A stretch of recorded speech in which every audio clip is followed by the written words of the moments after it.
Retour en mode mineur pour les Diables, rien n'était organisé par la fédération. À l'aéroport, une cinquantaine de supporters sont tout de même venus.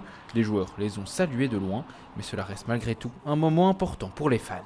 On est belges, c'est les Diables rouges. Même s'ils ont été jusqu'en quart de finale, on est très fiers d'eux.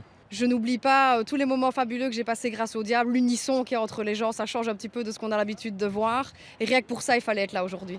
Une Coupe du Monde où les Diables ont joué 6 matchs au total avec parfois des scénarios fous. Un mot peut résumer la compétition. Beaucoup d'émotions, de la joie, du stress et voilà, c'était des beaux moments passés de voir tous les supporters un peu dans 4 coins de la Belgique unis pour notre équipe.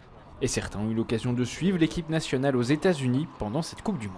On a mis l'équipement, je l'ai mis à Seattle pour le premier match, je l'ai mis à Vancouver pour le troisième et j'ai remis le couvert de nouveau à Seattle la semaine passée pour le 8e de finale contre les États-Unis. C'est la première Coupe du Monde où j'allais en déplacement en fait. J'ai fait des allers-retours, j'en ai fait 3 allers-retours. C'est ma première Coupe du Monde que j'ai la chance de vivre et c'est totalement exceptionnel. Un mondial riche en émotions avec une rencontre qui restera dans toutes les têtes. Pour vous, c'est quoi le meilleur souvenir de cette Coupe du Monde ? Je dirais quand même la remontada contre le Sénégal. Le meilleur souvenir du tournoi, c'est le match contre le Sénégal. On mène 2-0, on revient à 3-2.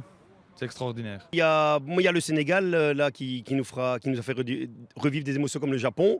L'histoire de Balogun, et on avait envie que les Diables aient la niaque, et ils l'ont bien prouvé avec le score de 1-4. Mais c'est surtout les émotions que ça m'a procuré toute la Coupe du Monde. Une Coupe du Monde, c'est ça. C'est pas que le football, c'est des émotions. On en a eu, on a vibré. Et à Bruxelles, ce parcours des Diables jusqu'en quart de finale a été largement suivi par les supporters dans les différentes fan zones de la région ou dans les bars au milieu de la nuit. Ce mondial 2026 est la 4e meilleure performance de la Belgique en Coupe du Monde.